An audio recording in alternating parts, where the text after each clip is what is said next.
Hello नमस्कार दोस्तों, स्वागत है आप सभी का एक इंडिया यूट्यूब चैनल में। और आज मैं फिर से लेकर के आ गया हूँ आप सभी के साथ 8 फरवरी की टॉप 25 क्वेश्चन। और फ्रेंड्स, एक्चुअली मैंने यहाँ पर 24 ही क्वेश्चन लिया है जो कि आपके एग्जामिनेशन के लिए बहुत ही इंपॉर्टेंट रहने वाले हैं। तो पहले मैं आपको क्वेश्चन दिखा देता हूँ। देखो 24 क्वेश्चन है, तो इस पूरे क्लास को आप लोग देखते रहिएगा क्योंकि ये पूरे क्लास आपके एसएससी जीडी एग्जामिनेशन के लिए बहुत ही ज़्यादा यूजफुल रहने वाली है। तो चलिए बिना ज़्यादा समय गवाए क्लासेस को शुरू करते हैं। लेकिन क्लासेस को शुरू करने से पहले अभी तक जितने लोग इस वीडियो को देख रहे हैं प्लीज़ लाइक कर दीजिए। लाइक करने से हमें मोटिवेशन मिलती है इसी तरह की क्लासेस आप लोग के साथ रखने के लिए। और बहुत सारे लोग बोल रहे थे कि सर इंग्लिश में, तो मैंने आप सभी के साथ हिंदी और इंग्लिश दोनों साथ साथ में लेकर के आया हूँ। और चलिए फ्रेंड्स, बिना ज़्यादा समय गवाए क्लासेस को शुरू कर लेते हैं, ठीक है। सब्सक्राइब करें एक इंडिया यूट्यूब चैनल को, साथ ही साथ बेल आइकन को प्रेस कर लें ताकि आपको हर एक अपडेट मिलते रहे। और हमारे दूसरे चैनल टेक सर्जी को भी सब्सक्राइब कीजिए और बेल आइकन को दबा लीजिए ताकि आपको हर एक टेक्नोलॉजी से संबंधित खबरें मिलती रहें। अब देखो, सबसे पहले मैं इसे क्या करता हूं, आप लोगों के लिए इसे जूम कर देता हूं।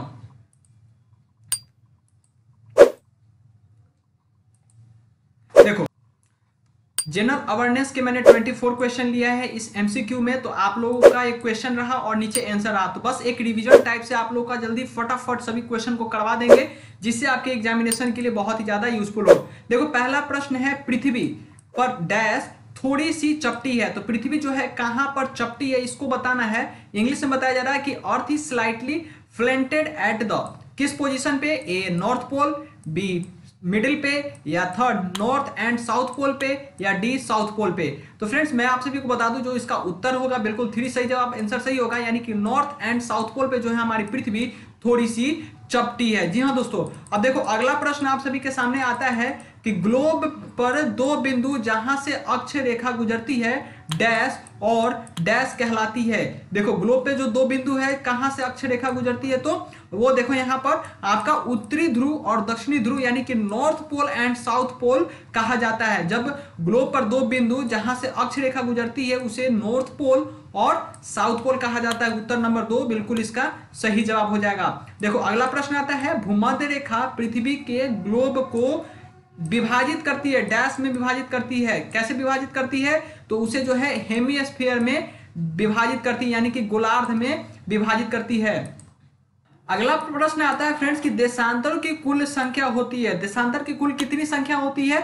Option 180, 90, 270 and 4 none of these यहां दिया जा रहा है। तो फ्रेंड्स, जो देशांतर की कुल संख्या होती है आपकी कितनी होती है, 360 होती है, यानी कि 360 जो होती है देशांतर की संख्या होती है, यानी कि ऑप्शन नंबर जो 4 है नॉन ऑफ दीज बिल्कुल इसका सही जवाब हो जाएगा।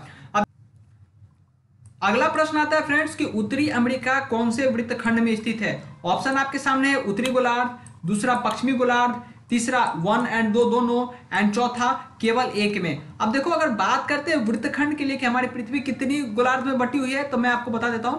आपका अगर पृथ्वी को अगर हम बांटते हैं तो कुछ इस तरीके से हम 4 हिस्से में बांट सकते हैं। जो इधर होता है ईस्ट होता है, ठीक है, इधर जो आता है आपका वेस्ट होता है, इधर नॉर्थ होता है, एंड नीचे जो होता है साउथ होता है, ठीक है। अगर अमेरिका की बात करें तो अमेरिका जो है फ्रेंड्स आप सभी का कुछ इस तरीके से है और कुछ इस पोजीशन में है आपका नॉर्थ अमेरिका, ठीक है, कुछ इधर है, और साउथ अमेरिका जो है नीचे है।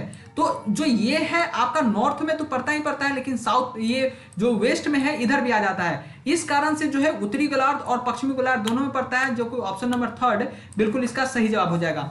अब देखो, अगला प्रश्न आता है आप सभी का कि भारत कौन से वृत्तखंड में स्थित है। जी हाँ दोस्तों, भारत का बताना है पोजीशन आप सभी का, भारत कौन से वृत्तखंड में स्थित है।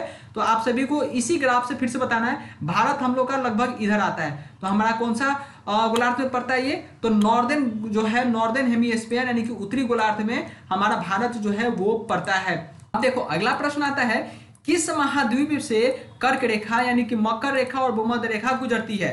यहां महाद्वीप पूछ रहा है फ्रेंड्स कि किस महाद्वीप से कर्क रेखा और मकर रेखा और भूमध्य रेखा तीनों गुजरती है। तो बहुत ही इंपॉर्टेंट प्रश्न है। तो अफ्रीका जो महाद्वीप है यहां से आपकी तीनों रेखाएं जो है वो गुजरती है।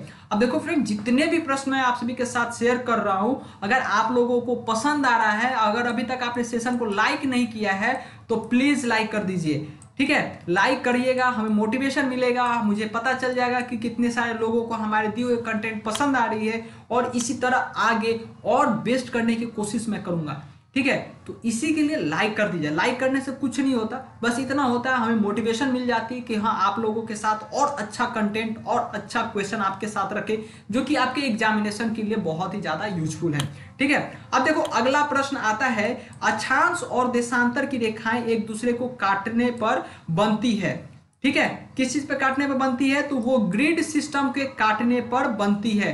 देखो अक्षांश और देशांतर रेखा कैसी बनती है, जो ऐसे ऐसे हमारे पूरे ग्लोब पे ऐसे ऐसे बनाया जाता है, इसे काटने से जो है हमारा अक्षांश और देशांतर रेखाएं बनती है। ठीक है। अब देखो अगला प्रश्न हम देख लेते हैं। अगला प्रश्न जो है हमारा, निम्न में से किस अक्षांश को महान वृत्त कहा जाता है। तो जो 0 डिग्री का अक्षांश होता है उसे महान वृत्त कहा जाता है, यानी कि ग्रेट सर्कल इसे कहा जाता है। ऑप्शन नंबर 1 इसका जो है बिल्कुल सही जवाब होगा।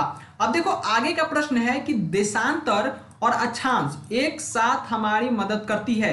किसमें मदद करती है आपको यह बताना है, यानी कि longitudes and latitudes together help us in, किसमें, तो locating any place on earth. जी हाँ दोस्तों, locating any place on earth यानी कि पृथ्वी पर किसी भी जगह का पता लगाने में ये मदद करती है। और जो हमारा जीपीएस होता है वो इसी की मदद से हमारे कहीं का भी एग्जैक्ट लोकेशन बताता है। जी हाँ दोस्तों, तो ये सारी चीज जो है आपको ज्योग्राफी के साथ साथ साइंस के भी यहाँ कुछ लगाना पड़ेगा, तब जाकर के आप ऐसे प्रश्नों को सॉल्व कर पाएंगे। अब देखो आगे का जो प्रश्न आता है, प्रश्न है कि प्रत्येक डिग्री देशांतर के समय परिवर्तन होता है। अगर 1 डिग्री देशांतर के समय, 1 डिग्री अगर देशांतर में परिवर्तन होता है तो कितना समय का परिवर्तन होता है, तो यहाँ फ्रेंड्स आपका ऑप्शन नंबर 2 यानी कि 4 मिनट का अंतर होता है। तो फ्रेंड्स इसका जो सही जवाब क्या हो जाएगा, 2 नंबर, यानी कि 4 मिनट का यहां आंसर बिल्कुल सही हो जाएगा। ठीक है। अब देखो आगे का प्रश्न आता है, आगे का प्रश्न आता है कि उष्णकटिबंध क्षेत्र किन अक्षांशों के बीच पाए जाने वाला क्षेत्र है। तो friends option number 3 tropic of cancer and tropic of capricorn, यानी कि मकर रेखा और कर्क रेखा के बीच में पाए जाने वाला जो उष्ण कटिबंध क्षेत्र होता है, यानी कि टोराइड जोन होते हैं, वो कहां पाए जाते हैं, मकर रेखा और कर्क रेखा के बीच में पाए जाने वाले क्षेत्र होते हैं। ऑप्शन नंबर जो 3 होगा इसका बिल्कुल सही जवाब होगा।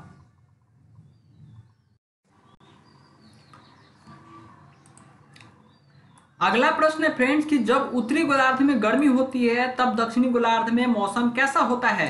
तो फ्रेंड्स ऑप्शन है आपके शरद ऋतु, दूसरा गर्म ऋतु, तीसरा स्प्रिंग या चौथा सर्दी।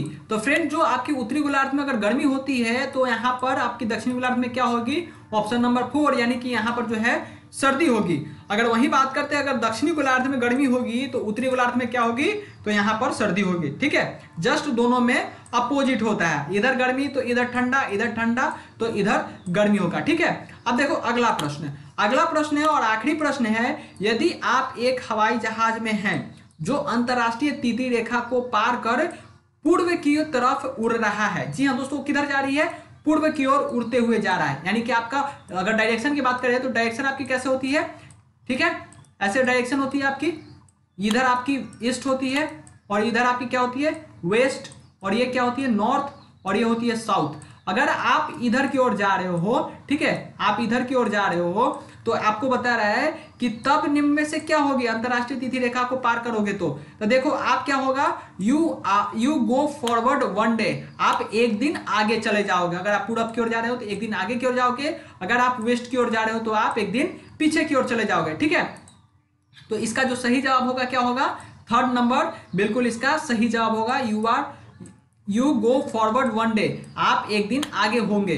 दोस्तों आप सभी को कैसा लगा पूरा प्रश्न, पूरा सेशन, नीचे कमेंट सेक्शन में आप लोग जरूर बताइएगा। अगर आप लोगों को पसंद आती है तो सेशन को प्लीज लाइक करके जाइएगा, प्लीज दोस्तों सेशन को लाइक करके जाइएगा। मिलते हैं आप सभी से अगले क्लास में, तब तक के लिए आप अपना ख्याल रखिए और अपना पढ़ाई करते रहिए।